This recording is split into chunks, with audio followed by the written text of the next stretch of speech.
Universidad IEXPRO. 14 años a la vanguardia. 14 años marcando el camino de la innovación educativa. Innovación educativa.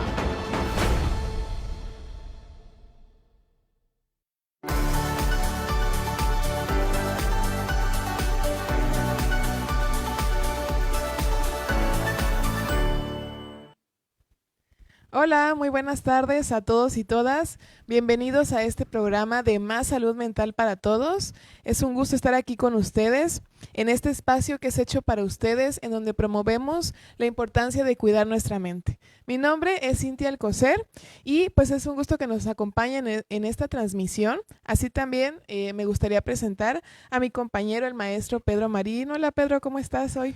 Hola Bienvenido. Cintia, muy bien, muy entusiasmado como siempre, ¿no? Sobre todo porque hoy vamos a abordar un tema muy importante que creo que en la mayoría de las personas nos compete, ¿no? Y el tema que vamos a abordar hoy es el papel de las distorsiones cognitivas en el desarrollo de la autoestima.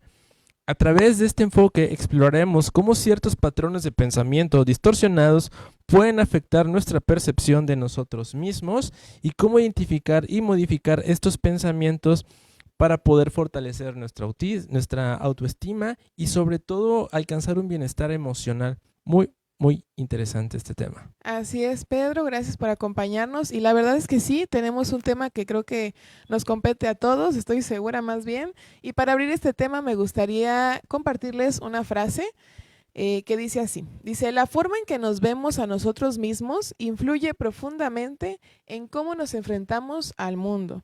Qué fuerte, ¿no? Porque esta idea pues justamente resalta que nuestras creencias y pensamientos sobre nosotros mismos tienen un impacto significativo directamente en nuestra autoestima y sobre todo cómo percibimos o a través de qué filtros podemos observar el mundo, ¿no? Lo que está allá afuera.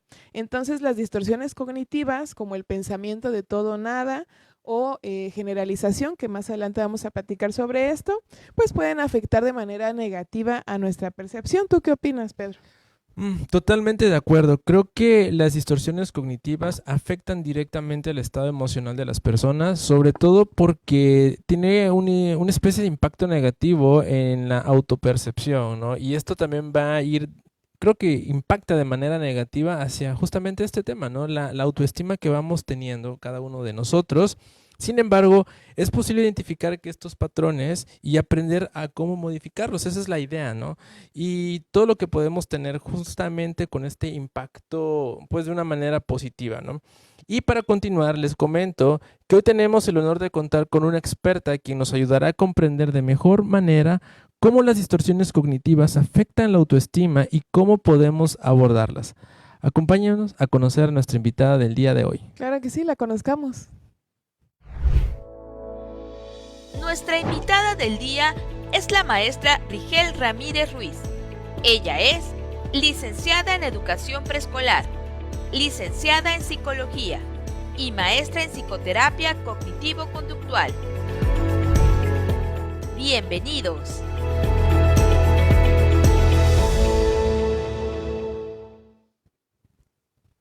Y ya se encuentra con nosotros la maestra Rigel Ramírez Ruiz. Bienvenida, maestra. ¿Qué tal? ¿Cómo está el día de hoy? Hola, muy bien, muchas gracias, Cintia Pedro. Muy contenta de estar aquí. Gracias a usted por aceptar la invitación. De verdad que es un gusto compartir espacio con usted y sobre todo en este tema tan interesante que es de las distorsiones cognitivas. Así es, no creo que vamos a aprender mucho el día de hoy todos juntos y me gustaría poderles compartir una breve reseña de nuestra invitada del día de hoy. Adelante, voy con la reseña, maestra. Es licenciada en Educación Preescolar, licenciada en Psicología, maestra en Psicoterapia Cognitivo-Conductual. Cuenta con experiencia como psicóloga escolar de educación básica, experiencia en consulta privada en psicoterapia con enfoque cognitivo-conductual, experiencia como docente en áreas de psicología, terapia cognitivo-conductual y trastornos mentales en la infancia y la adolescencia. Bienvenida, maestra, un gusto poderla tener el día de hoy con nosotros. Gracias, Pedro, igualmente. Excelente, pues bueno, también queremos que este espacio sea interactivo, así que los invitamos a que puedan dejar sus preguntas, sus comentarios, sus inquietudes en el chat de esta transmisión para que al finalizar podamos darle respuesta junto con nuestra ponente y bueno, que todos podamos resolver nuestras dudas porque sin duda tenemos muy buen programa. Entonces, ¿qué les parece si empezamos? ¿Les parece bien? Adelante.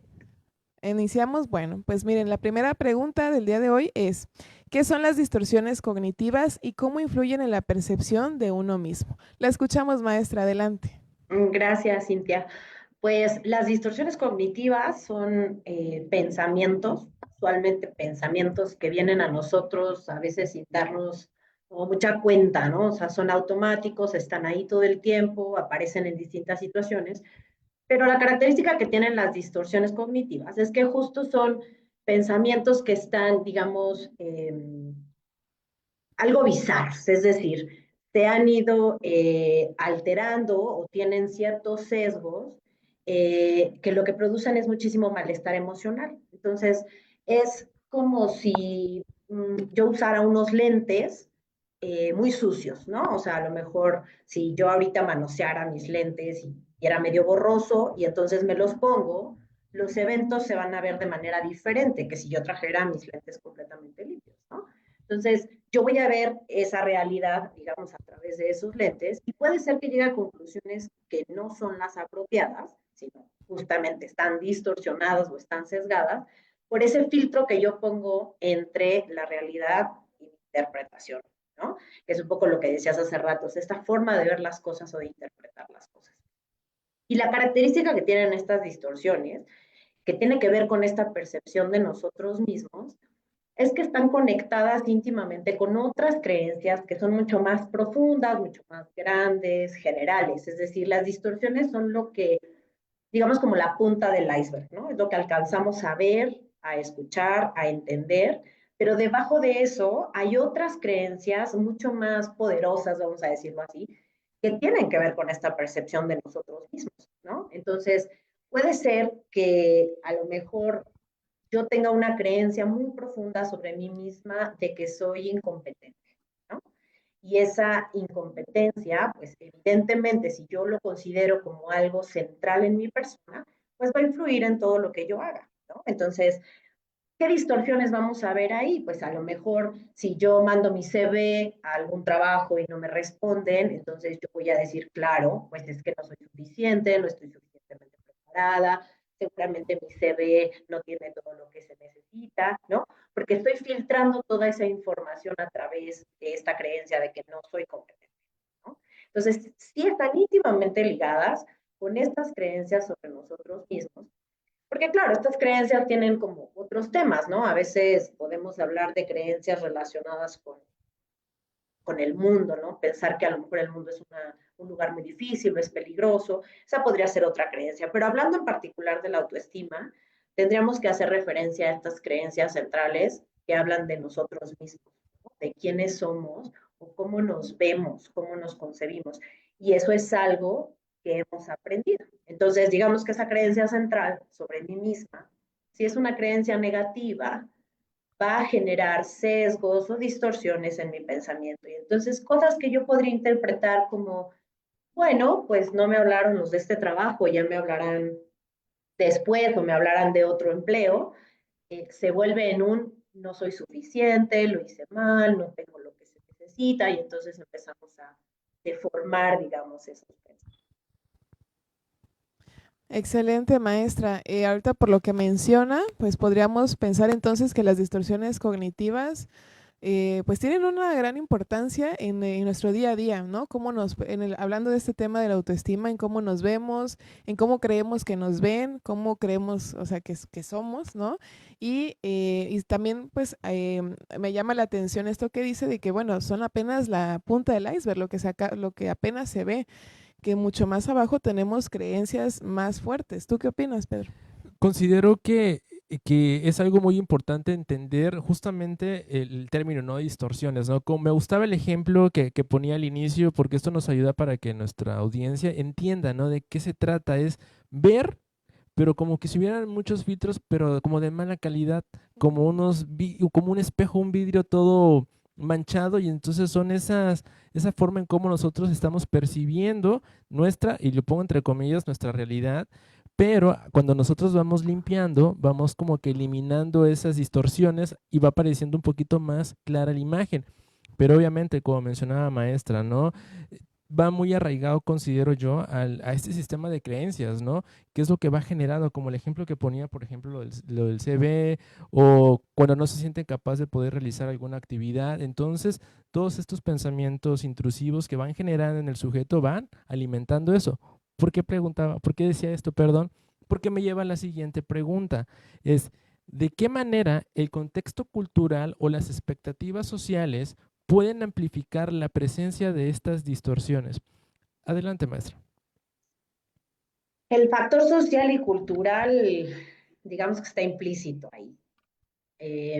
Todas las creencias que generamos sobre nosotros mismos, pues están influidas por toda esta experiencia que tenemos desde la infancia, ¿no?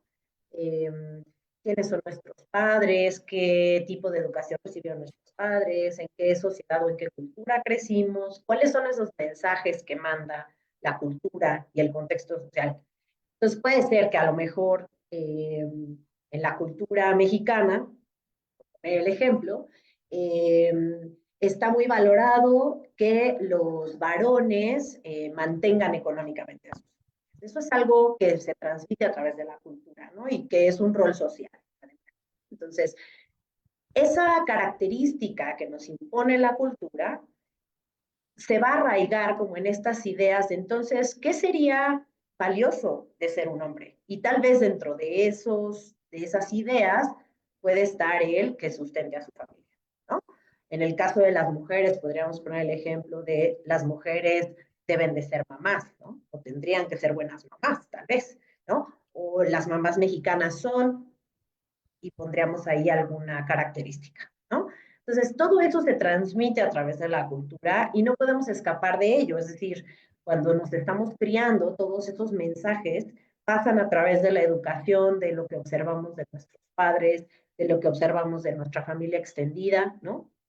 Abuelos, tíos, etcétera, ¿no? Entonces, no nos podemos salvar de eso, de alguna manera, porque está implícito, ¿no? En esta crianza y en este aprendizaje. Ahora, vienen otros que conforme vamos avanzando en la vida, por ejemplo, los adolescentes, que se enfrentan a otro tipo de presión o expectativa social, ¿no? Ahora las redes sociales nos venden mucho esta idea de que se puede ser famoso o exitoso muy rápido, ¿no? Siendo influencer o youtuber o estas cosas.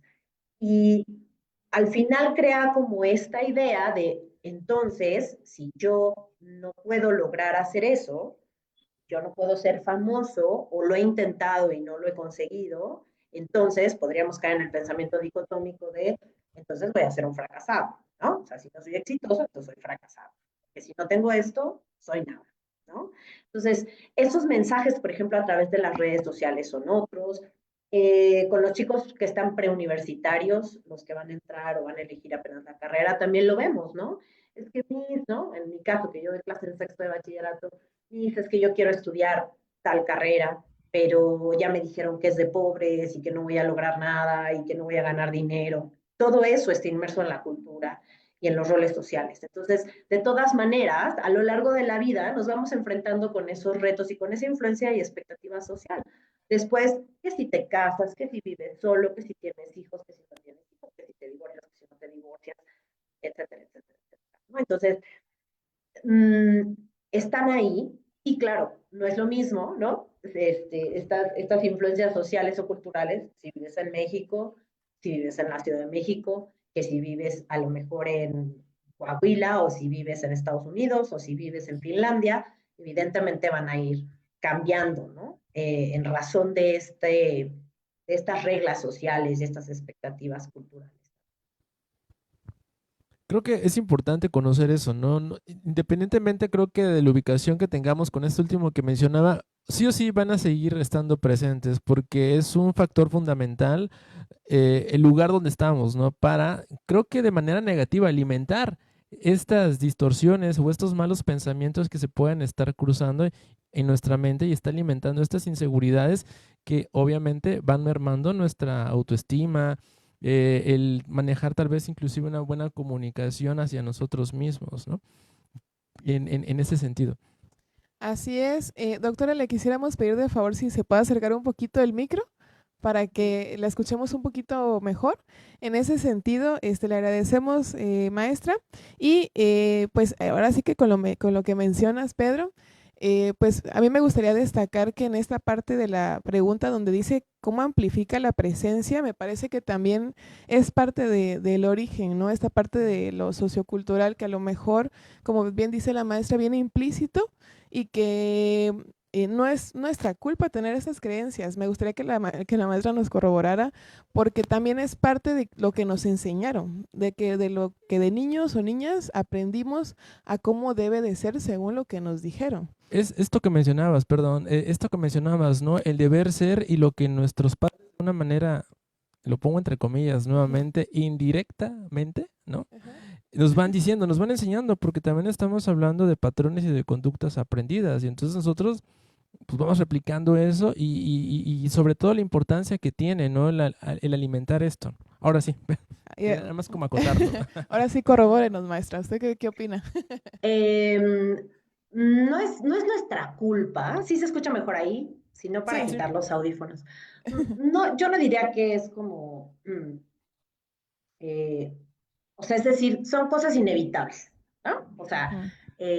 es parte del lugar donde naces, el lugar donde estás, o sea, no es algo que finalmente podamos separar, ¿no? O sea, como filtrarlo y decir, pues, esto de mi cultura no lo quiero y tal.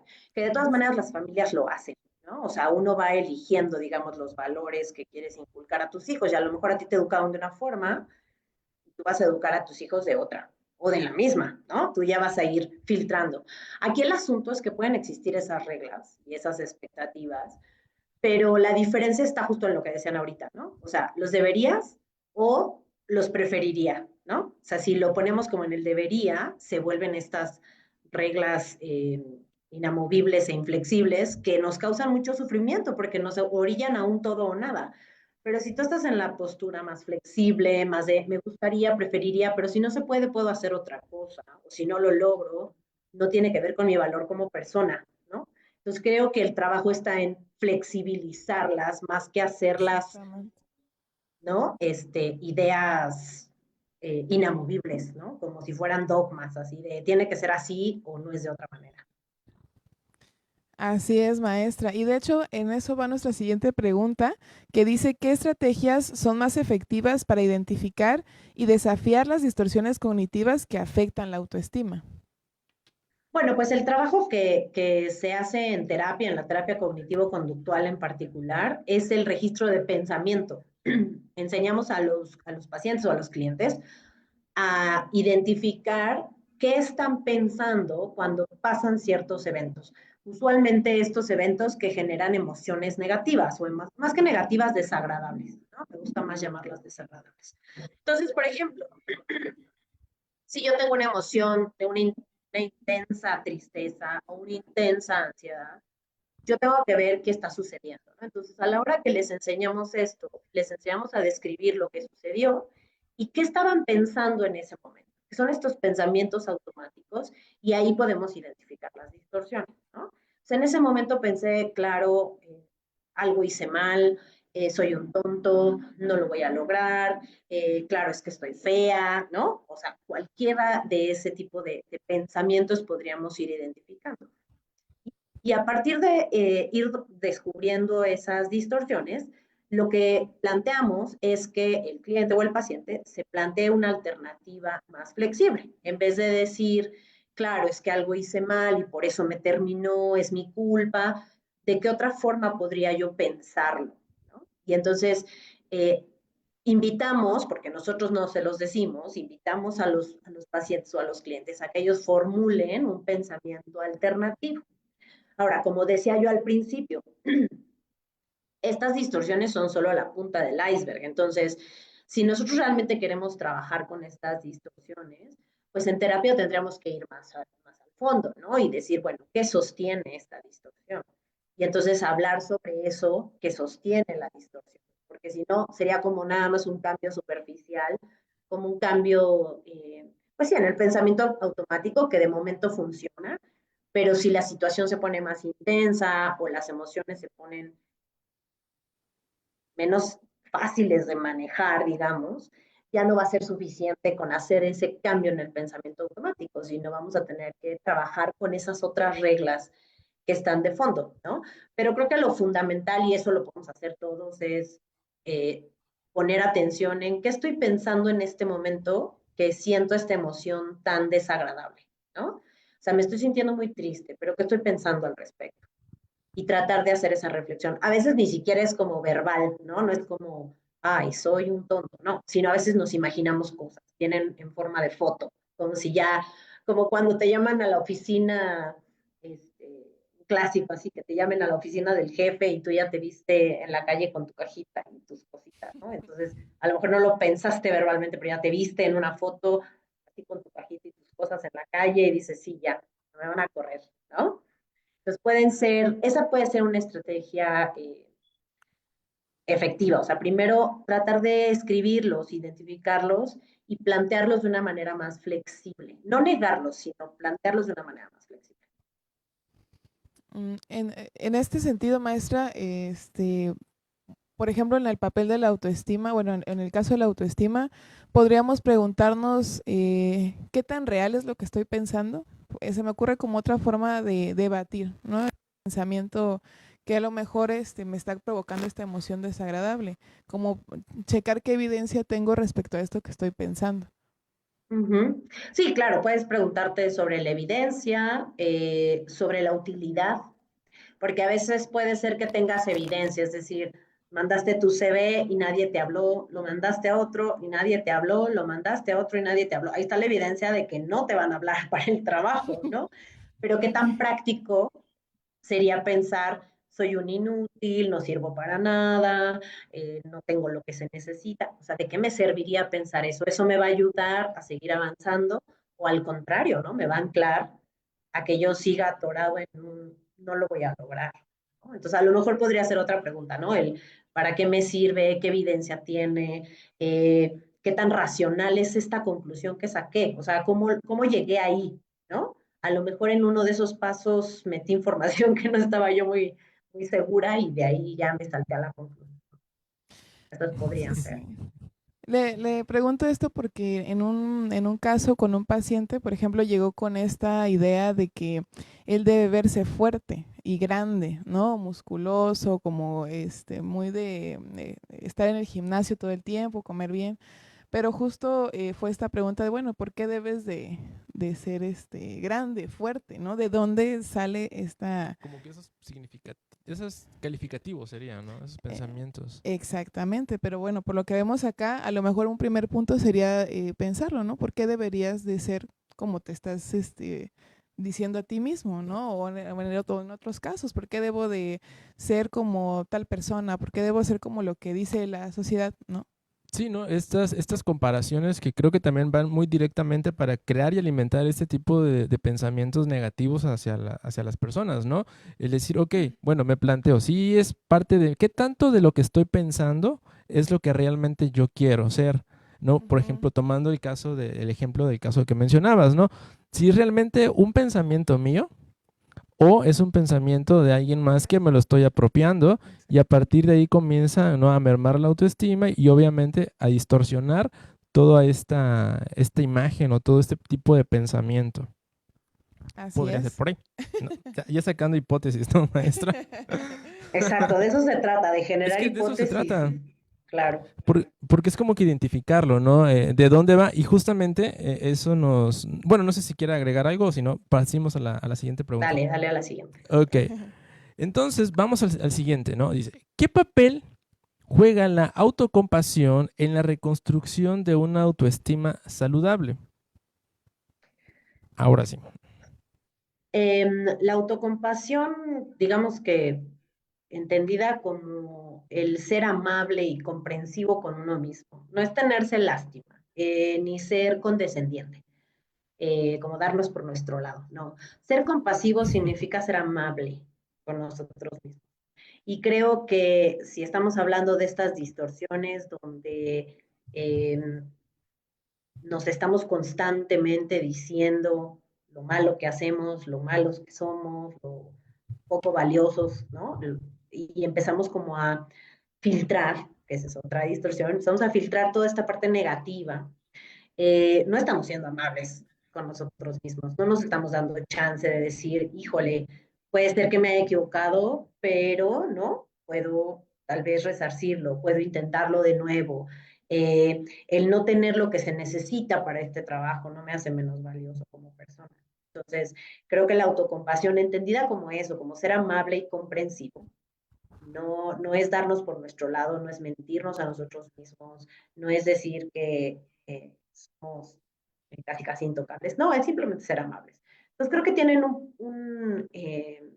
sea, es como un elemento necesario para poder empezar a trabajar con todo esto que hablábamos de las distorsiones que están ancladas a creencias negativas de nosotros. Porque si no empezamos por ahí, difícilmente creo que nos creeríamos lo que pensamos. O sea, aunque lo cambies, ¿no? Si no eres amable contigo mismo, difícilmente vas a creerlo. Como decir, me voy a dar otra oportunidad. Y a lo mejor detrás hay otra vocecita que te dice, ¿y por qué? ¿No? Deberías de haberlo hecho bien a la primera, ¿no? O sea, tendrías que haberlo hecho de tal manera, o si no lo haces perfecto a la primera, tal, ¿no? Entonces, de repente sí es como de, ok, puede ser que, ¿no? Abracemos esta parte imperfecta de nosotros mismos y que entendamos que eso no demerita nuestro valor como personas. Entonces, creo que ahí es esto que decimos de la autocompasión, ¿no? El ser buena onda con nosotros mismos cuando estamos trabajando con estos pensamientos tan negativos. Creo que es eso, ¿no? Esa parte me gustó, no ser amables con uno mismo, ¿no? Es decir, ok, acepto que tal vez falle en este punto, pero no quedarme como que con esa construcción de ya no sirvo, no soy bueno, sino tal vez como que analizarlo, reestructurarlo y decir, ok, a ver, tomando el ejemplo del CV, ¿qué es lo que hace que no me estén aceptando? Tal vez la redacción, tal vez algunos elementos, o no le enfoqué a la vacante que realmente estoy buscando, ¿no? Tal vez lo hice muy generalizado y entonces no destacó mis fortalezas, mis habilidades, entonces queda muy generalizado. Es como también ir como que entendiendo de qué manera puedo ser realista conmigo, esta parte de la autocompasión, pero en el buen sentido. Nos ayuda a mejorar muchas veces estos aspectos de nosotros, ¿no? El ser realistas.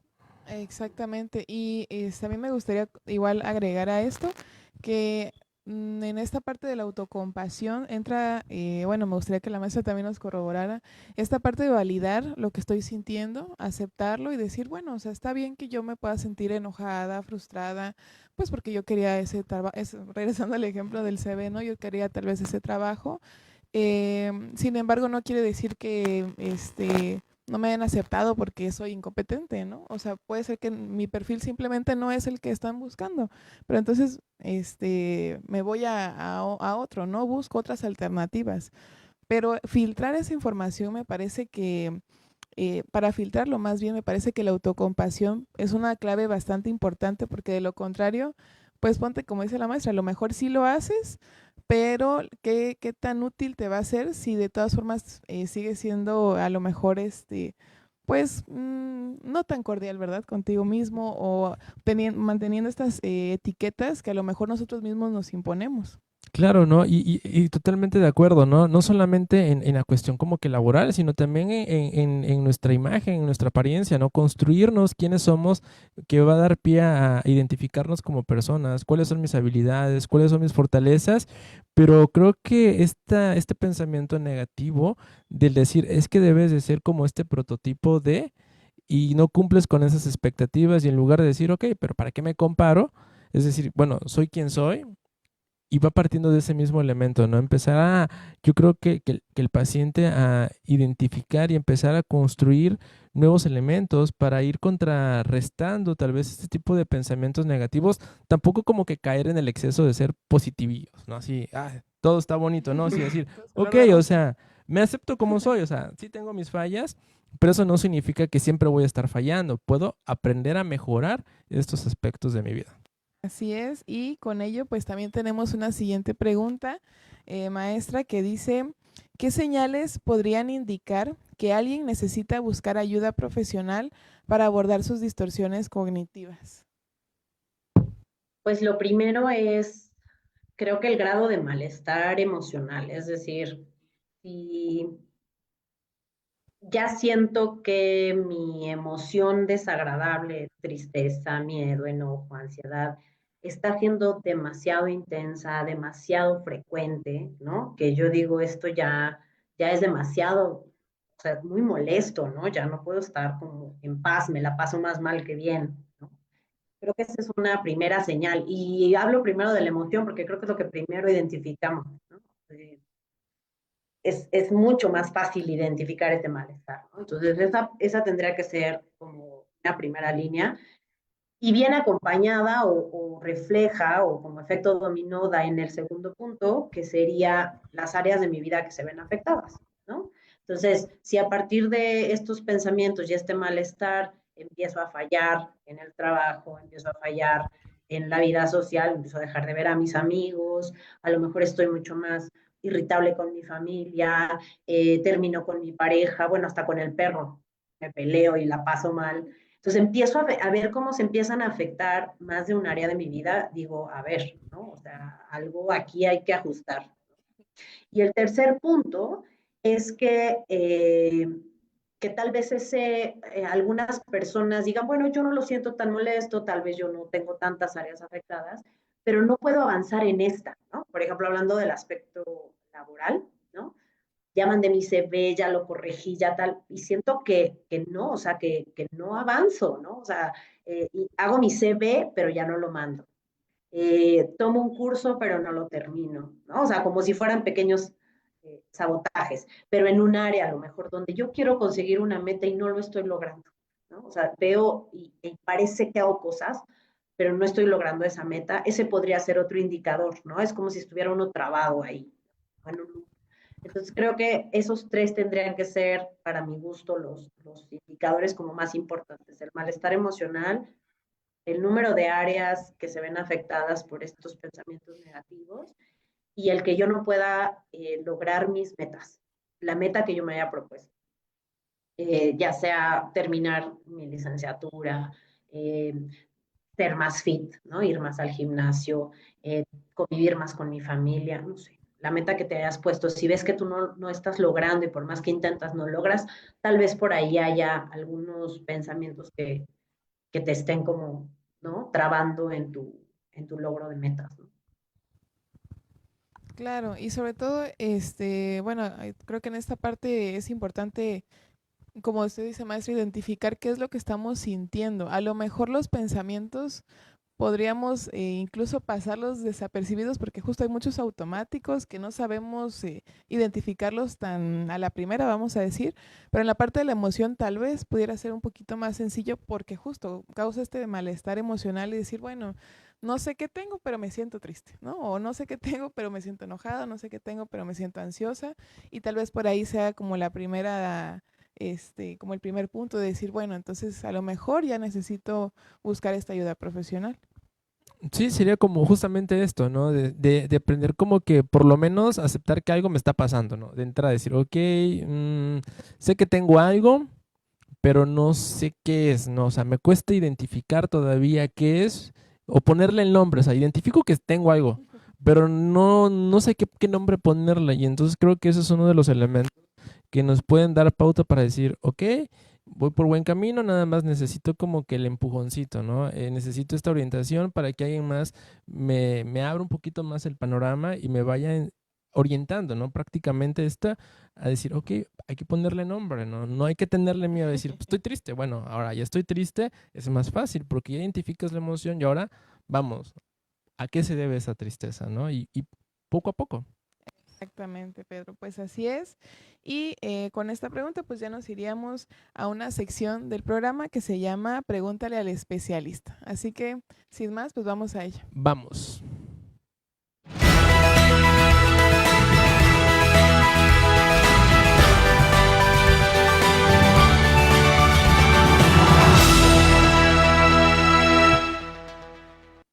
Bueno, pues ya estamos en esta sección, pregúntale al especialista, y en estos días pues nos dimos a la tarea de recabar algunas preguntas, inquietudes o comentarios que ustedes nos comparten voluntariamente, con la finalidad de que en conjunto con nuestra experta podamos brindarle algún consejo, alguna asesoría, alguna estrategia.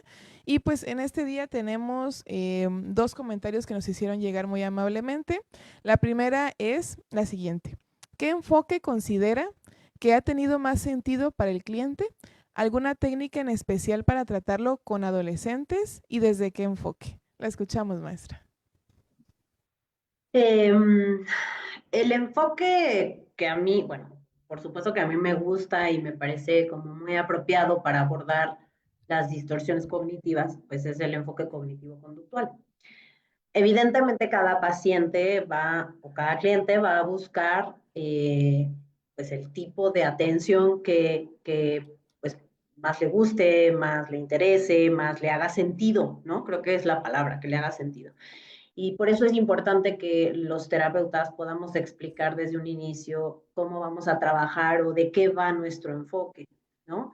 Porque si no, a veces los clientes están esperando algo de la terapia y a lo mejor no llega. Entonces, en el caso de la terapia cognitivo-conductual, a mí me gusta mucho este enfoque porque justo, pues este es el lenguaje, ¿no? Distorsiones cognitivas es parte del lenguaje del cognitivo-conductual, creencias, pensamientos, emociones desagradables, agradables, el debate, las preguntas socráticas, todo eso va en términos de alrededor de este enfoque. Entonces, a mí, en lo particular, me gusta mucho para abordar este tema de las distorsiones, pues el enfoque cognitivo.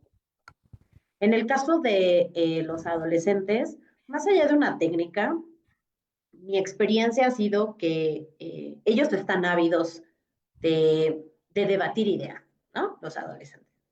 Y este método, en el caso de la terapia cognitivo-conductual, el método socrático, que es hacer estas preguntas abiertas que no llevan a respuestas de sí, no, sino a profundizar en el significado de los pensamientos, les gustan mucho, porque los hacen, ahora sí que revolver esas neuronas que están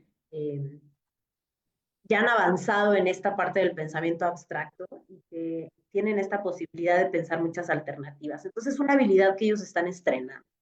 Entonces, cuando utilizamos el método socrático en la TCC, es como darles, no sé, una play nueva y entonces están desarrollando todas sus habilidades ahí. Entonces, es muy padre porque tú les preguntas, les haces como les lanzas estas preguntas en las que tienen que reflexionar, conectar información, buscar la evidencia, la racionalidad de su argumento. Es un regalo para los adolescentes. O sea, les encanta, a mi parecer y con la experiencia que yo tengo, ¿no? Entonces, creo que para ellos, por ejemplo, estas preguntas los ponen en esa situación donde alguien, al menos en la terapia, ¿no? O sea, armado así, alguien les está cuestionando eso fundamental, ¿no? ¿Por qué esto? ¿Para qué el otro? ¿Qué sentido tiene aquello? Es que si yo pienso esto, ¿no? ¿Y de dónde viene? ¿De dónde viene? Yo tengo una pacientita que, bueno, tan chiquita, pero sí es adolescente, y que me dice, es que a mí lo que me interesa saber es de dónde viene. ¿Por qué pasa esto? ¿Por qué estoy pensando esto? ¿Por qué la gente piensa esto? ¿No? Y entonces, este método de preguntar y buscar evidencia, ¿no? ¿Qué tan práctico es? ¿Qué tan racional es un disfrute si lo sabemos encaminar con ellos, ¿no? Y no cerrarnos como a estas preguntas nada más de ¿y por qué esto? ¿Por qué el otro? Sí, no, ¿no? Sino explotar esa habilidad nueva que tienen en desarrollo. Así es, maestra. De hecho, ahorita que comenta en esto de los porqués, igual cuando he tenido la oportunidad de trabajar con adolescentes, veo que algo que les engancha es esta parte de la psicoeducación, de explicarles, bueno, sucede por tal, tal, tal, tal, ¿no? Incluso cuando algo que les llama la atención también es cómo funciona el cerebro en esa parte orgánica, ¿no? Y es que mira, tenemos la amígdala y tenemos no sé, esta parte de prefrontal donde se encarga de esto, esto y lo otro. Y siento que eso también ayuda a que puedan comprender tal vez cómo es que se origina, ¿no? Y les da otra perspectiva, aparte de que aprenden desde luego, Y por supuesto, agregando esta parte del método socrático, creo que pues ya es una muy buena estrategia. ¿Tú qué opinas? Considero que trabajar con adolescentes en lo personal me gusta mucho, me emociona, porque yo siempre digo, cuando tengo un adolescente en el consultorio es con qué aventura nueva voy a navegar el día de hoy, porque podemos estar trabajando un tema, pero lo interesante es la siguiente sesión, ¿no? Es como decir, bueno, hoy qué tema me traes, ¿no? Y sobre todo, cuando uno se le da la tarea de explicarle, por ejemplo, recordemos que también un adolescente está como que en esta fase de descubrir muchas cosas. Y entonces cuando logras conectar con él y le explicas, no sé, por ejemplo, es que me cuesta tomar decisiones, ¿no? Ah, ok, ¿sabes por qué te cuesta tomar decisiones? Y les explicamos un poquito, así muy a la superficie, el cerebro, ¿no? Es que mira, la parte prefrontal es tu toma de decisiones y por eso te complica un poquito. O cuando estás muy estresado, el hacer ejercicio porque vas disminuyendo el cortisol y ellos se quedan, les vas dando información nueva y de repente a mí me ha pasado que llega, es que ya investigué qué es el cortisol. Y sí tenía razón, porque entonces ahora ya, cuando estoy así, ya de broma digo, tengo que reducir mi cortisol y me pongo a hacer ejercicio o me pongo a jugar, ¿no? Y eso es muy interesante. Bueno, me emociono, casi no se nota, pero es porque entonces ellos se van dando cuenta de que estas distorsiones pueden cambiar el enfoque y fomentar también a su autoestima, e irla mejorando, irla construyendo, porque algo muy importante que considero es que ellos empiezan a creer en sí mismos y empiezan a dejar a un ladito, ¿no? Muchas cosas, ¿no? Por ese lado, ¿no? Y a lo que me lleva, bueno, nuestra siguiente pregunta que nos acaban de hacer. Bueno, nos dicen, actualmente atiendo a una paciente con anorexia ansiosa y a pesar de los avances para integrarse a la actividad laboral y recuperar sus relaciones interpersonales, las recaídas son constantes. ¿Qué nos podría compartir, maestro? Em, la verdad es que los trastornos de la conducta alimentaria son un tema difícil, ¿no? Yo en particular no me especializo en ese tema, pero conozco gente que sí. Y de entrada, pues tiene que ser una intervención multidisciplinaria, ¿no? Es un trastorno que es fácilmente, digamos, que vuelva a aparecer, ¿no? A lo largo de la vida, sobre todo si empezó, digamos, como en la adolescencia, tal vez en la infancia, hay quienes desde la infancia empiezan a presentar conductas de riesgo, pero si empieza desde edades muy jóvenes, puede ser recurrente en la vida adulta, ¿no? Y un poco es también no negarse a que las recaídas van a estar, ¿sí? O sea, yo a lo mejor puede ser que me recuperé de una ruptura amorosa y la siguiente me la voy a pasar igual de mal, pero ya tengo un poco más de herramientas que la primera vez, ¿no? Entonces, pensar en eso, ¿no? En dar este enfoque tal vez a estos pacientes que presentan recaídas y también quizás volver a evaluar qué nos hace falta trabajar, ¿no? O sea, qué aún queda pendiente por examinar, por trabajar, por abordar para reducir la probabilidad de las recaídas, porque no podemos eliminarlas, pero sí podemos reducir las probabilidades de esas recaídas y ofrecer, digamos, como le dije hace poco a un paciente, pues una cajita de herramientas un poco más organizada, es decir, en el pasado qué hemos hecho, qué cosas he aprendido, qué cosas ya puse en práctica, cuáles podría poner en práctica, si tengo una recaída muy fuerte, ¿qué puedo hacer? Porque hasta esa es una estrategia de afrontamiento, ¿no? El decir, ¿qué puedo hacer? No puedo sola, necesito ayuda, pues entonces regreso, ¿no? Entonces creo que es más bien como abrazar las recaídas también en este proceso terapéutico y como especialistas, digamos, acercarles como todas esas herramientas que han aprendido y si vemos que no, quizás volver a hacer una valoración, una evaluación de qué hemos hecho o qué hace falta por trabajar y tal vez entrar por ahí, ¿no? Por otro lado, a veces normal algo se puede escapar o algo que tal vez no hemos trabajado, que quizás ni siquiera tenga que ver con la conducta alimentaria, ¿no? Hablando de autoestima y de otro tipo de creencias negativas sobre nosotros mismos que pueden estar ahí detrás, digamos, de la conducta alimentaria. Sí, creo que es importante, no sé si normalizar sería la palabra, pero sí compartirle al paciente que las recaídas van a ser parte de. O sea, decir, bueno, es que no las podemos evitar, pero sí podemos confrontarlas, ¿no? Y experimentar de qué forma, pues es más sano y más adaptativo para ti. Y sobre todo, ¿no? Algo que hay que tomar en consideración cuando hablamos de algún trastorno de la conducta alimenticia, que esta parte de la psicoeducación, ¿no? Que ellos le pierdan el miedo a la comida, porque por lo general a veces hay un temor al comer, ¿no? Hablo así en varios temas, ¿no? Pero uno en específico que viene a mi memoria ahorita, por ejemplo, sería, es que me privo de comer carbohidratos porque los carbohidratos hacen que yo suba de peso y por lo tanto no quiero. Ok. Y entonces cuando uno les explica, y ahí es donde hablo esta parte, ¿no? De explicarles, bueno, ¿sabías que los sí necesitas carbohidratos? O sea, nada más que hay que aprender a comer, a perderle el miedo a la comida, porque en tu rutina, a veces les explico, ¿no? Un ejemplo, es que los carbohidratos es como la pilita, ¿no? Imagínate que se te está acabando la pila, pero también necesitas, ¿no? Necesitas energía y ¿de dónde los vas a obtener? Justamente de los carbohidratos, ¿no? Entonces es como que explicarles un poquito esto para ir reforzando, pero concuerdo con la maestra, ¿no? Hablar de este tema es simplemente trabajar de manera interdisciplinaria, ¿no? Con un nutriólogo, con un psicólogo y varios expertos, ¿no? Inclusive hasta con, sí, con un endocrinólogo, más cuando son en el tema, cuando ya hay una descompensación a nivel hormonal, porque también afecta. Entonces, un equipo multidisciplinario de forma integral ayuda mucho al pacientito y sobre todo esto que hablábamos, ¿no? De la posible prevención de las recaídas, le llamo así. Exactamente. Y sobre todo me gusta que destaca esta parte del kit, ¿no? De primeros auxilios emocionales. ¿Qué puedo hacer ante la recaída? Y ahí Ujú. tenemos varias alternativas, ¿no? La principal que se me viene a la mente es la red de apoyo. Necesitas tal vez hablar con alguien, externarlo, simplemente que alguien te brinde ese espacio de escucha, de atención, pues también puede ser una alternativa ante esto. Y pues bien, no sé si gusta agregar algo más, maestra, respecto a esto. No, no, no, creo que lo complementamos muy Ok, bien.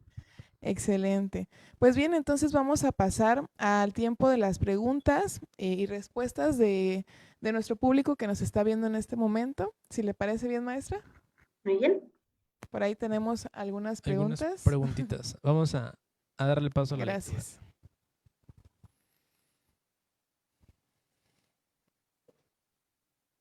Ok, tenemos la primera. Dice, Lilibero Zárate. Las creencias nos llevan a crear los estereotipos considerando básicamente los contextos sociales, políticos, económicos y culturales. Adelante, maestra. Mm,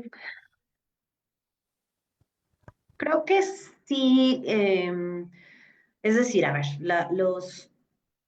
los estereotipos son estas categorizaciones que hacemos a partir de ciertas características de grupos sociales, ¿no? O sea, yo extraigo esas características de ese grupo y los clasifico, les pongo una categoría, una etiqueta, pues está el estereotipo, ¿no? Evidentemente estas características pues están sumergidas dentro de un contexto social, ¿no? Es decir, dentro de los diferentes grupos sociales pueden agruparse, ¿no? Personas que compartan ciertas características y entonces compartan el estereotipo. Acuérdense que no necesariamente los estereotipos son negativos como los prejuicios, ¿no? Eh, sí pueden ser extremos, sí pueden ser inflexibles, ¿no? De decir, por ejemplo, el que siempre les pongo a mis alumnos, codines, ¿no? Decir, bueno, pues ese estereotipo, porque es un estereotipo, tal vez tenga características que no necesariamente sean negativas, ¿no? o indeseables, ¿no? Pero pues tienen ciertas características, los fresas, los punk, o sea, podemos tener como esos grupos, ¿no? Claro que todas esas características son juzgadas, es decir, la sociedad le va a poner un qué bien que tú seas Godín, qué mal que tú seas fresa, ¿no? O sea, vamos a ponerle un juicio de valor a esas características. Y claro, eso tiene que ver con nuestras creencias y esas creencias de las que hablábamos al principio, que no solamente tiene que ver con nosotros mismos, sino con las otras personas, ¿sí? los demás son qué, o los demás deberían portarse como, ¿no? Entonces también por ahí se meten estas creencias que poseemos, que hemos aprendido, ¿no? A lo largo de nuestra historia y que nos filtran, ¿no? Y nos permiten hacer un juicio de valor sobre esos estereotipos. No sé si fui clara. Creo que sí entendemos un poquito, ¿no? Que todo va unido, ¿no? O sea, los estereotipos sí van a tener, sin lugar a duda, una construcción social, ¿no? Creo que es el punto de partida. Si no, creo que no serían estereotipos, no habría un punto de comparación y el querer ser como alguien, ¿no? Pero también estoy de acuerdo con la maestra, ¿no? O sea, no todos los estereotipos son malos, hay estereotipos buenos, ¿no? Diríamos, dentro de todos estos hay algo bueno y que se puede rescatar, ¿no? Digamos, una especie de comparación, bueno, así, ¿puedo ser mejor que la otra persona? Probablemente, pero de acuerdo a cómo soy yo, ¿no? O sea, voy a adaptarme de acuerdo a mis características que yo puedo ir teniendo. Así es, así es. Considero que también puede ser incluso, como dices, unido, o sea, como que sostiene también o mantiene Ujú. el hecho de que existan ciertas creencias, ¿no? O sea, yo aprendí, como dice, que los godines son pues tal estereotipo y pues por lo mismo que el contexto te da como pues la idea de que el godín es de tal forma o con ciertas características, sigo manteniendo mi creencia de que así es, lo sigo corroborando, ¿no? Hasta que alguien viene y dice, no, no es así. Entonces ya, pues, entonces ya estaríamos confrontando, ¿no? Esa creencia. Pero bueno, creo que en esta parte entendemos que va de la mano. Sí. Ok, excelente. Bueno, por ahí nos hacen llegar otra pregunta, Angélica Romero Ramírez, que dice, ¿qué hacer si ya decidí ir a una terapia psicológica, pero siento que no ayuda, que solo es platicar mis cosas y pagar? Adelante, maestra. Qué fuerte. Qué fuerte. Eh, eh, creo que hay que dar 3 pasos previos. Una de las primeras cosas que creo que muchos, no sé si muchos, pero algunos, nos peleamos de repente y tenemos como esta idea muy fija, es que la práctica de la psicología en este país pues no está regulada y entonces tenemos que ser muy cuidadosos. ¿A qué me refiero? Así como cuando van al médico y ven sus diplomas donde dice que es médico cirujano, pediatra, cardiólogo, y pueden corroborar que el señor sí estudió lo que dice que estudió. Creo que igual con los psicólogos, no se deben de confiar. Es decir, investiguenlos, ¿no? Investíguenlos en el sentido de qué licenciatura tiene, si tiene posgrados, qué ha estudiado, qué experiencia tiene, ¿no? Eh, también a quiénes atiende. A lo mejor voy a caer gorda, pero quienes dicen que atienden niños, adolescentes, parejas, familias, o sea, y hacen de todo, híjole, han de tener mucho tiempo para estudiar. O sea, creo que sí necesitamos especialistas, ¿no? O sea, yo solo niños, yo solo adolescentes, niños y adolescentes, a mí me gustan los trastornos de conducta alimentaria, a mí me gustan las adicciones, a mí me gusta la ansiedad, y agarras lo que te gusta y te preparas en eso. ¿Por qué? Porque podemos caer en eso, en decir, voy con alguien que pues sí, platicamos, pero no hay un plan de trabajo, no hay un seguimiento de metas, no hay un, vamos a hacer esto, vamos a trabajar el otro, ¿cómo ves? ¿Vamos bien? ¿Vamos mal? No, y entonces sienten esto que acabamos de escuchar, ¿no? Que voy a platicar y a pagar. Y yo sí he escuchado personas que sin tener la preparación, pues sí, igual cobran por escuchar a las personas. Y digo, pues mejor vete con un amigo y mejor pagas unas cervezas o un café y ahí platicas, ¿no? Pero en el caso de los psicólogos, y esta es una invitación creo que a todo mundo, pues hay que investigarlos, ¿no? Hay que buscar ahí en el Registro Nacional de Profesiones qué estudió. Hay quienes sí tienen un posgrado a lo mejor en alguna terapia, pero su carrera no es la psicología, es otra. Y entonces, híjole, les falta la otra mitad, ¿no? O sea, como que andan cojos de una pata. Entonces, sí es importante, la invitación abierta esa es, y si no estás feliz en tu terapia, déjala.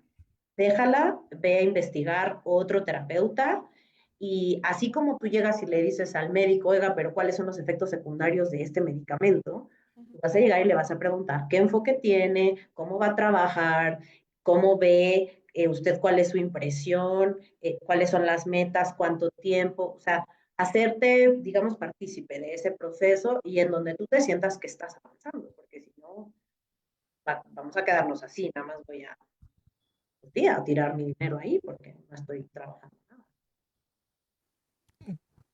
Claro, ¿no? Concuerdo con esto que mencionaba, ¿no? Yo a veces en plan de broma le digo a mis pacientitos, es que, o sea, así, les digo, vamos a actuar tantito. No, es que, o sea, la cuatiterapia funciona, ayuda, pero no es lo mismo la cuatiterapia, y dicen, ¿cómo la cuatiterapia? O sea, vas, te sientas con tu amigo, sacas el chesco en la banqueta, te pones a platicar, sí te va a escuchar, sí te va, y le digo, te va a aconsejar de acuerdo a su experiencia, pero no es lo mismo. Entonces, cuando vas con un profesional, con un especialista, ahí no hay cuatiterapia, ahí sí vas como que a trabajar, a cuestionarte, a analizar, a poner en tela de juicio tus creencias y también estás en tu derecho de investigar, ¿no? De decir, oye, es que tengo una experiencia o es mi primera vez y me gustaría, no sé, consultar tu cédula, ¿no? Y es como de pues chécala, ¿no? Es casi casi de dominio público, ¿no? Investígala, qué dudas tienes, cuál es el enfoque, cómo vamos a trabajar, cuáles son tus expectativas y tal vez en el transcurso de las sesiones, frenarlo tantito y decirle, ok, a ver, ¿cómo te sientes? ¿Cómo te ha parecido esto? Bueno, también, porque es el interés de él, no solamente el estar como que escuchando, sino que a ver, ¿cómo te sientes? ¿Te sientes cómodo? ¿Vas avanzando? ¿Dónde sientes que hay que reforzar? O sea, bueno, aquí estoy diciendo muchas cosas, ¿no? Como ejemplo, pero es importante eso, ¿no? Investigar con quién voy. Sí, además creo que también es muy válido, Angélica, que puedas hacerle este comentario a tu terapeuta.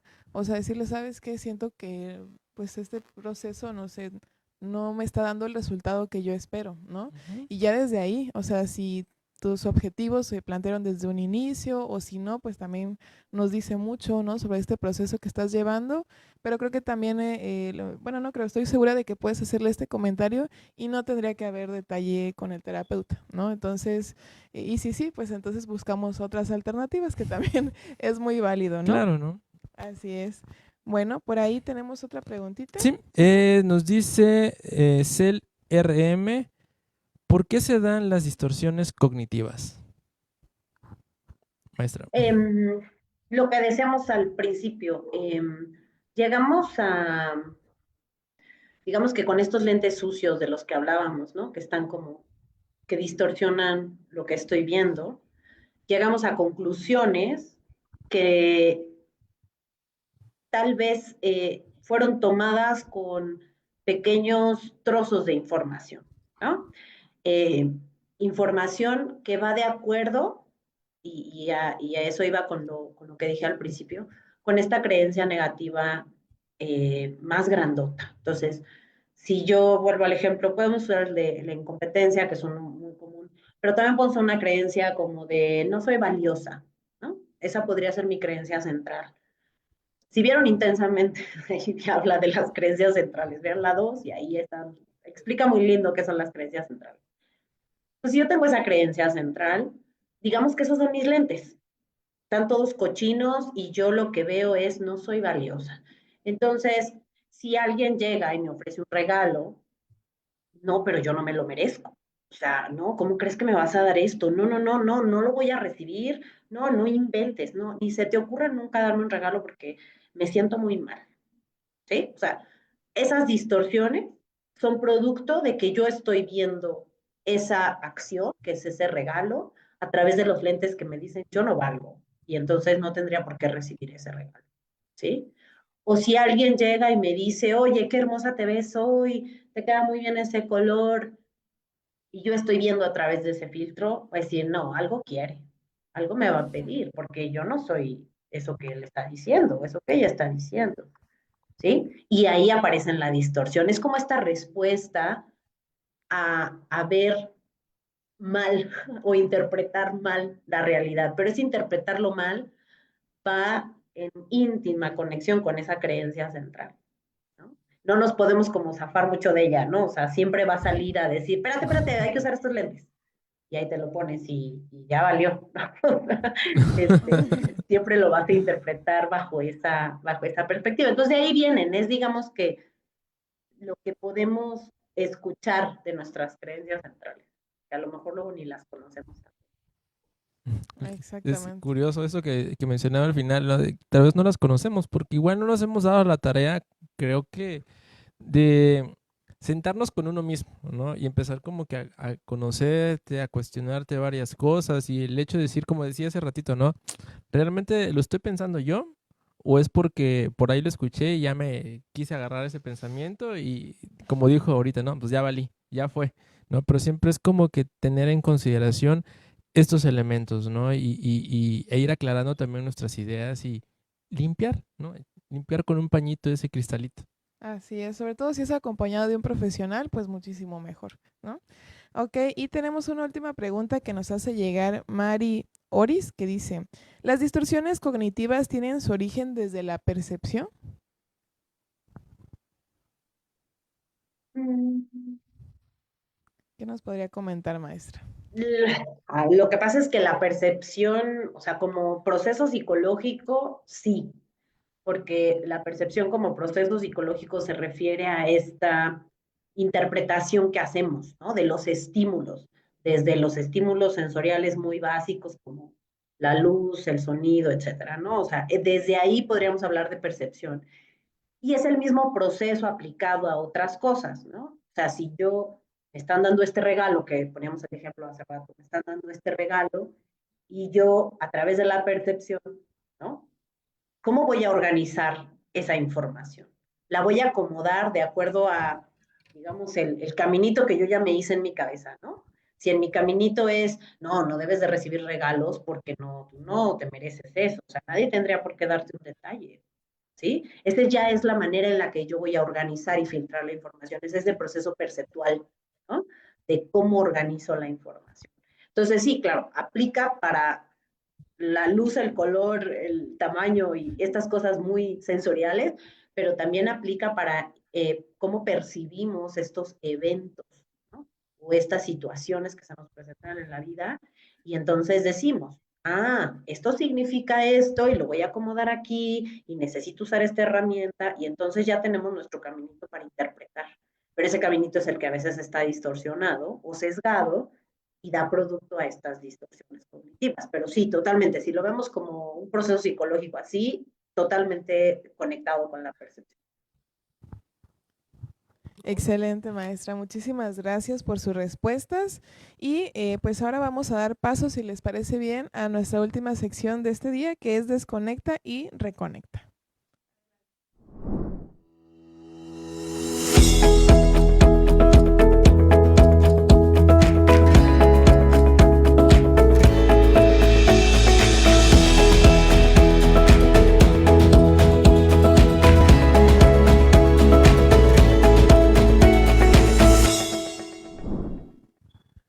Bueno, y ya estamos en nuestra nueva sección de Desconecta y Reconecta. Y en esta sección es para ustedes, es un espacio dentro del programa donde podemos regalarnos unos minutos para pausar el ritmo del día, dejar a un lado el ruido externo, interno y reconectar con los sentimientos y lo que sentimos y pasamos. Haremos un ejercicio breve para observar cómo ciertos pensamientos pueden estar afectando nuestra autoestima sin que nos demos cuenta. Así es, Pedro. El día de hoy pues traemos un breve ejercicio para ustedes. Si gustan pueden comentar en el chat de esa transmisión para que también podamos ver sus respuestas, compartirlas. Y el día de hoy tenemos este ejercicio práctico para identificar las distorsiones cognitivas justamente y cómo pueden influir negativamente en nuestra autoestima. Lo llamaremos cuestionando al crítico interior, ¿verdad?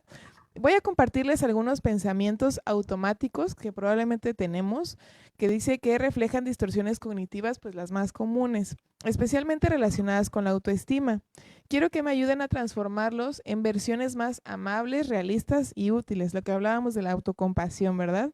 Así que pueden escribir sus respuestas en el chat, estaremos atentos.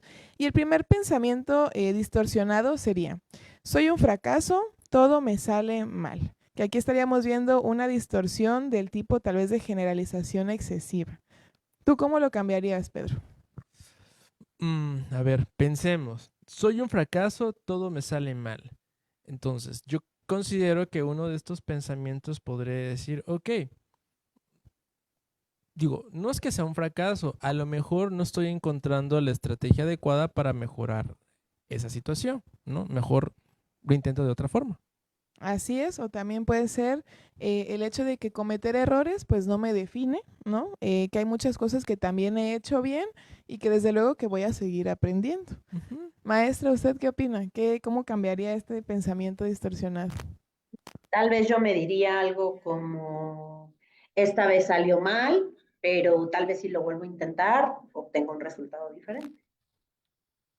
Ok, excelente. Por ahí tenemos otro pensamiento distorsionado, si nos gustas compartir, Pedro. Dice, si cometo un error, nadie me va a tomar en serio. Esta distorsión podría ser un pensamiento de todo o nada. A ver, ¿qué se te ocurre? Bueno, pues el hecho de que, se me ocurre, ¿no? Que el hecho de que yo cometa un error no va a definir mis capacidades, ¿no? Me podría cuestionar eso.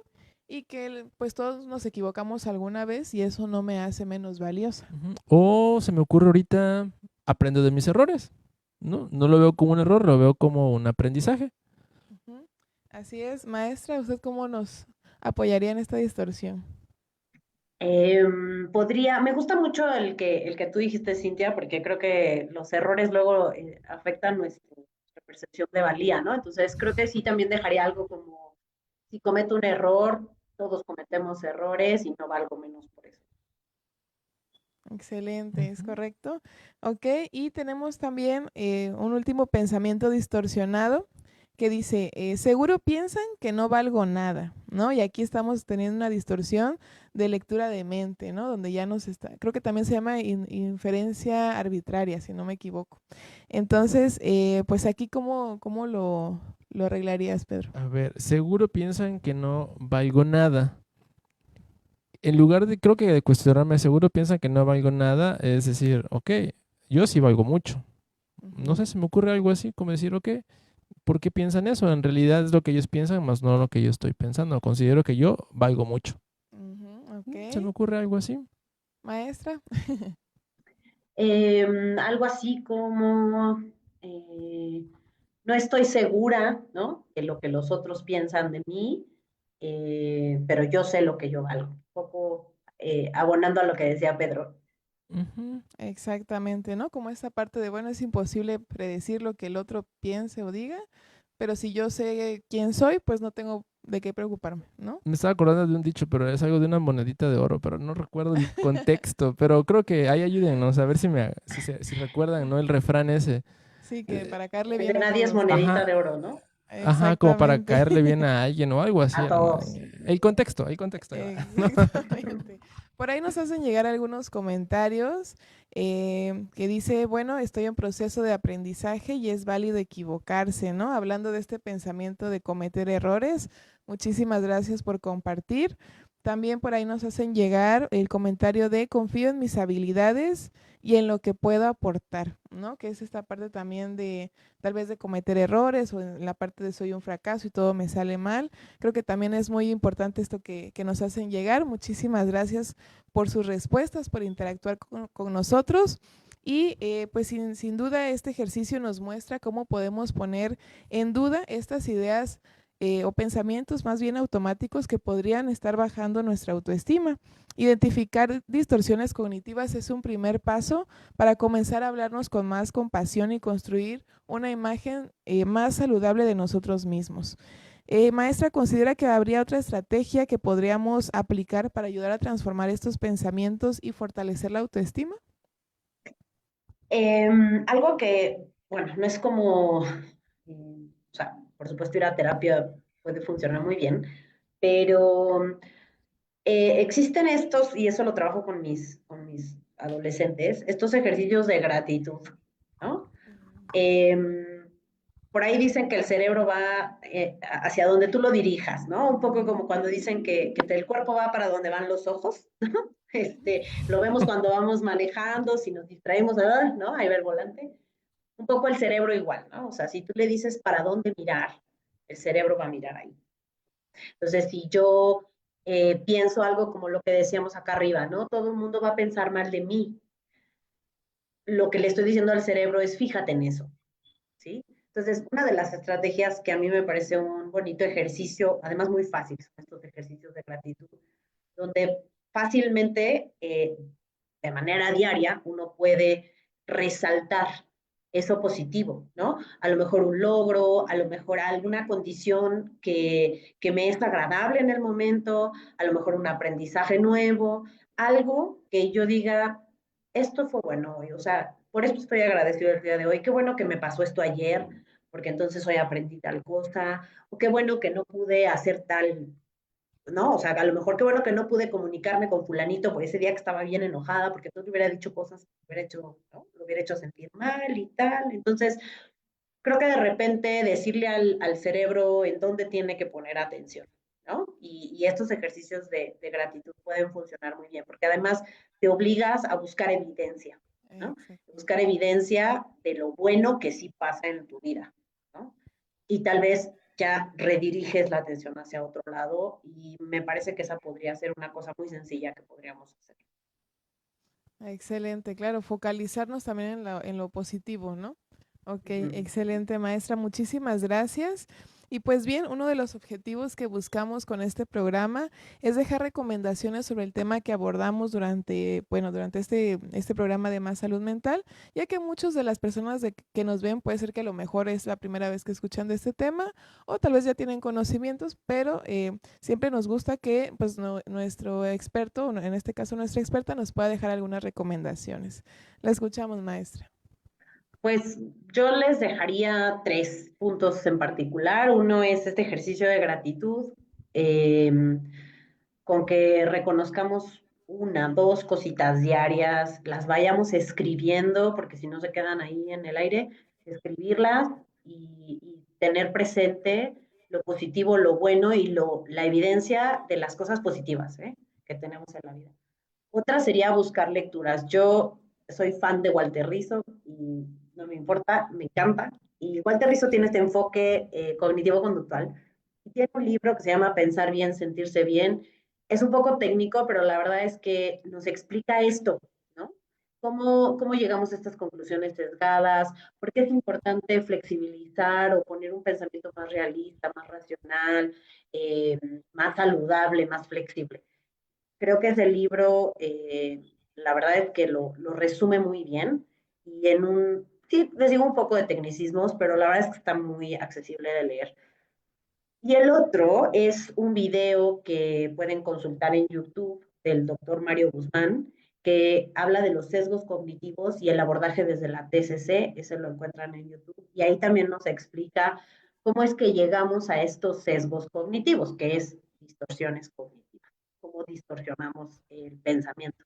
Entonces, ese también es un video muy sencillo, creo que dura como 25 minutos, 20 minutos, y si quieren entender un poco más cómo funciona esto, cuál es el mecanismo que nos lleva a la distorsión y cómo podemos empezar a modificarlo desde reformular, como hicimos ahorita en el ejercicio, reformular la frase. Con eso a veces es suficiente como para que la emoción se modifique. Y ya no nos sintamos tan mal, sino que digamos, hoy sí me sigo sintiendo triste, pero digamos que del 0 al 10 ya me siento un 4 cuando me sentí un 8, ¿no? Entonces podemos ir haciendo esos ejercicios. Yo les dejaría esos 3, los ejercicios de gratitud, el libro o los libros de Walter Rizzo y ese video, los videos del doctor Mario Guzmán, que también tiene varios videos interesantes. Muchísimas gracias, maestra, por sus recomendaciones. Bueno, y gracias maestra por lo que nos acaba de compartir y estoy seguro de que estas recomendaciones serán de gran ayuda para nuestra audiencia. Para finalizar, me gustaría pedirle que dirigiera algunas palabras para despedir nuestra emisión del día de hoy. Adelante, maestra. Pues yo feliz de hablar de las cosas que me gustan, que me interesan. Muchas gracias por abrirme este espacio. Gracias, Cintia. Y la verdad es que me encantó. Es mi primera experiencia y estoy muy contenta de haber participado. Y a la gente que nos escucha, recuerden que todo esto es un proceso de aprendizaje, ¿no? Estos pensamientos que a veces nos atormentan y estas ideas que de repente tenemos y no sabemos cómo trabajarlas, son aprendidas.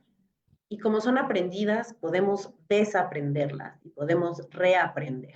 Nuestro cerebro da para eso, da para reaprender. Entonces, digamos que aviéntense, ¿no? Aviéntense a tratar de reformular ese discurso negativo que a veces cargamos con uno y formular uno más adecuado, más flexible, más positivo, que nos permita lograr todas esas metas de vida que queremos. Creo que con eso me quedaría. Okay. Muchas gracias, maestra, por estas palabras, y sin lugar a duda considero que hoy aprendimos mucho. Y sobre todo creo que para nuestra audiencia ya tenemos un poquito más de información valiosa que les va a ayudar. Así es, muchísimas gracias a usted, maestra, por aceptar la invitación. Como siempre es un placer poder compartir con ustedes en este espacio, en esta transmisión, y para eso pues queremos hacerle llegar un reconocimiento que, si me permiten, lo vamos a leer aquí mismo. Muchísimas gracias.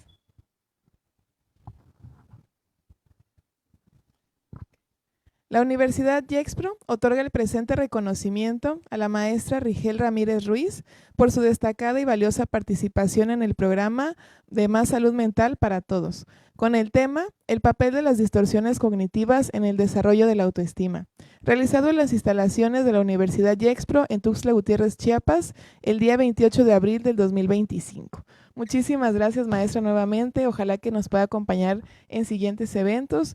Es un gusto y un placer. Y pues también, Pedro, algunas palabras para despedir esta emisión. Como siempre, agradecerles a todos y especialmente a usted, maestra, por aportarnos un poquito más del conocimiento acerca de las distorsiones cognitivas, y un día más, una tarde más llena de aprendizaje. Así es, y además les recuerdo que si quieren saber más información acerca de estos temas, pueden seguirnos en nuestras redes sociales. Estamos en Facebook y en TikTok, y asimismo esperamos que puedan acompañarnos en nuestra siguiente emisión del programa Más Salud Mental para Todos, el día lunes 12 de mayo a las 5 de la tarde, en donde abordaremos el tema depresión posparto, síntomas, causas y tratamiento psicológico. Va a estar muy bueno, así que no se lo pierdan.